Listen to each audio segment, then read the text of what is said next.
انہوں نے پارٹی کے اندر ہونے والی پاور پالیٹکس سے بھی خود کو فاصلے پر رکھا ہے، اور حال ہی میں جب عمران خان کو پارٹی قیادت سے نااہل کر دیا گیا تو انہوں نے پیشکش کے باوجود پارٹی کی سربراہی قبول نہیں کی۔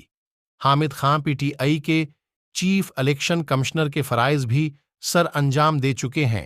بیرسٹر علی ظفر مرحوم سینئر سیاستدان ایس ایم ظفر کے بیٹے ہیں۔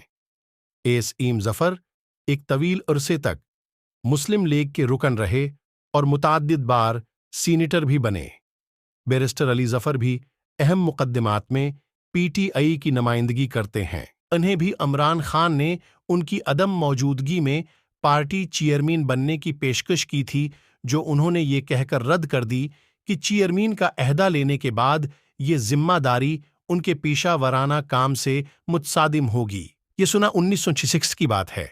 عمران خان نے Pakistan Tehreek Insaf P T I کے نام سے سیاسی جماعت بنائی تو ملک بھر سے ایسے لوگوں نے اس میں شامل ہونا شروع کیا جو اس سے پہلے سیاست سے لاتعلق تھے یا سیاسی دلچسپی رکھتے تھے، لیکن پہلے سے موجود جماعتوں میں شامل نہیں ہونا چاہتے تھے۔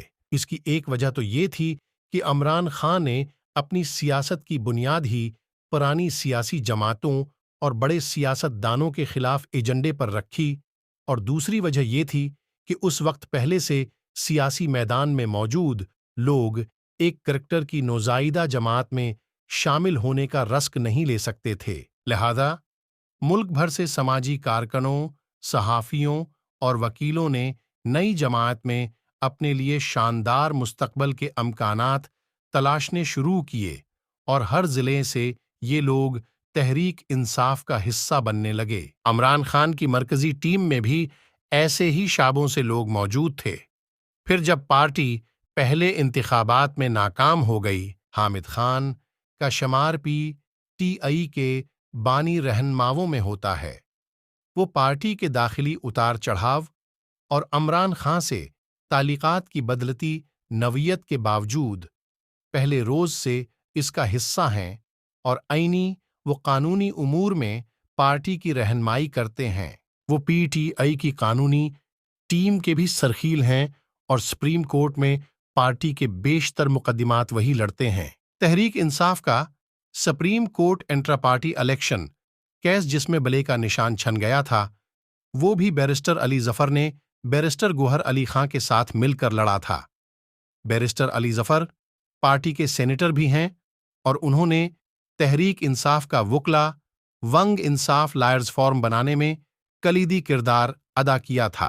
بیرسٹر گوہر علی خان، جن کو عمران خان کے جیل جانے کے بعد 2 مرتبہ پارٹی کے چیئرمین کے عہدے پر منتخب کیا گیا ہے، باضابطہ طور پر 2022 میں پی ٹی آئی میں شامل ہوئے، تاہم اس سے قبل وہ ایک وکیل کے طور پر پی ٹی آئی سے منسلک رہے۔ بیرسٹر گوہر اعتزاز احسن کے معاون ہیں، اور انہی کے ساتھ انہوں نے وکالت اور سیاست کے رموز سیکھے۔ انہوں نے 2013 میں بونیر سے پیپلز پارٹی کے ٹکٹ پر انتخابات میں حصہ لیا تھا، تاہم کامیاب نہیں ہو سکے تھے۔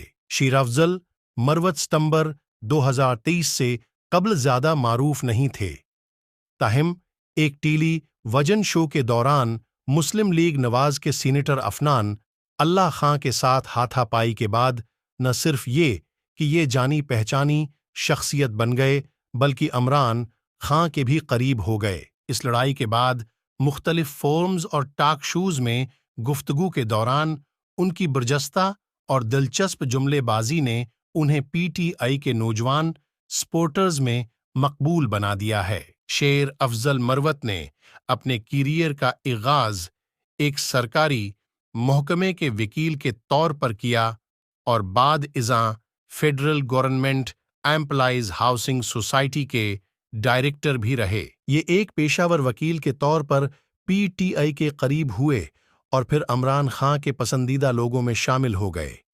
اب ان کا نام پبلک اکاؤنٹس کمیٹی کے چیئرمین کے طور پر لیا جا رہا ہے۔ شعیب شاہین ان لوگوں میں شامل ہیں جنہوں نے 9 مئی 2023 کے بعد اس وقت تحریک انصاف میں شمولیت اختیار کی، جب اس کے بہت سارے لوگ